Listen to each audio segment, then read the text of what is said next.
Joining me today is Dr. Charles Regalado. Dr. Regalado has been practicing in the state of Washington for more than 20 years now. Dr. Regalado, let's begin by talking about the essentials of flossing. Why is it essential, and what is it doing? Well, that's such a terrific question, Dave, because I think a lot of people have the perception that if you just take this string, this thing we call floss, and just pop it through your teeth, that somehow you've flossed your teeth. And that's really not the case.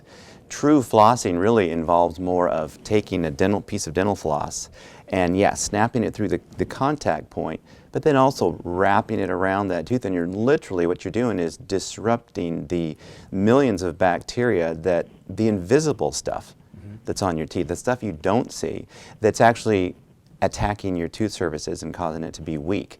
So if you really have a great flossing technique, you're removing the bad bacteria that is constantly trying to colonize itself on your tooth surface. Great flossing almost eliminates the need for toothbrushing. Wow.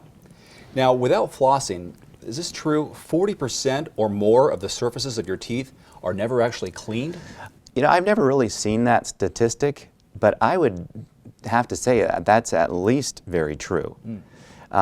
As I said, there's a lot of large surfaces between teeth. Molars are huge, for instance.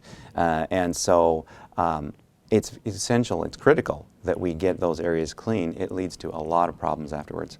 Speaking of bacteria, harmful bacteria, you tell me, can accumulate within 24 hours of eating. Yeah. That's fast. That's very fast, but it's even faster if you have certain conditions, health conditions for instance, that can really speed that process up. For example? Well, for example, people that have a poor salivary flow, maybe through an illness or some kind of a medication the doctor puts them on, high blood pressure medication, for example. And many medications have an accumulative effect, and pretty soon a person has a very dry mouth. Dry mouth is probably one of the most damaging things a person could have. And the bacteria are going to grow really like crazy in that type of situation.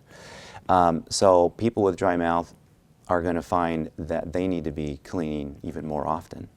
Most people brush their teeth every day, Yeah. but not everybody flosses every day. How often should people be flossing? After every meal? Because we hear that said. Yeah.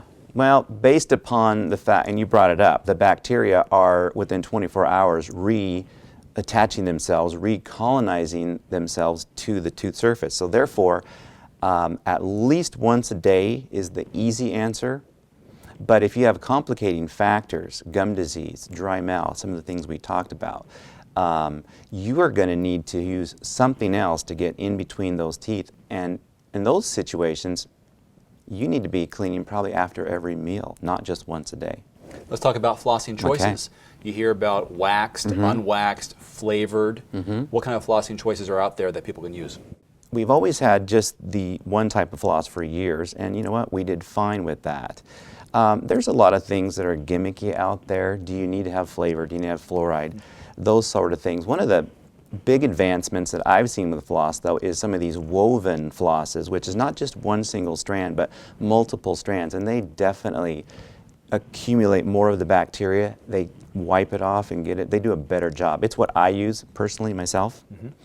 However, as far as other choices, because some people just don't do very well with floss. They can't grab it around their fingers. They have a disability, maybe loss of a hand, loss of some motor skills in one hand or so. And so there's a lot of fantastic tools that they can use instead of dental floss. It might surprise you. Some people, I try to find something else instead of floss for them to use. So people can get by, actually you've told me this off camera, without flossing and still have great dental health. Some people can. It's rare? It's very rare. You need some kind, the key for me is finding some kind of in-between teeth cleaning. Okay. We've all known people that they'll come up, their people are pretty honest with me. They'll say, I never floss, doc. I'm just going to tell you right now. And Dave, that's fine. I just want to find out why they don't. And frankly, it comes down to two things. Do you have cavities, and do your gums bleed? If you're not getting cavities and your gums don't bleed, and maybe your diet is not high in sugar and the simple carbohydrates, you know what? You might be just doing fine. Just keep doing what you're doing. But for the majority of people, they need to get in there and just clean something in between the teeth. Finally, how many problems can people avoid simply by flossing on a regular basis? Well, I'll tell you right now, Dave, people would have more money in their pocket if they would floss their teeth. The damage is amazing. Most of the cavities that are formed in our mouth is in between the teeth. Because people do a relatively good job of cleaning the surfaces on the outside and the inside and the tops of the teeth. In between, they don't. And right where that floss snaps through, right at the very bottom of that snap, that's exactly where the most decay starts. Cavities start in that area. That's what we look for when we're looking on the x-rays. But people with fillings already in place, with crowns, those type of restorations in their mouth, they'll get a bacterial accumulation right under those where the filling meets the tooth. And without flossing, you're going to get decay underneath your fillings, underneath your crowns. Very expensive to replace. And a loss of tooth is the most expensive of all. Don't compromise your health. Remember to floss. Dr. Regalado, thanks very much. You're welcome.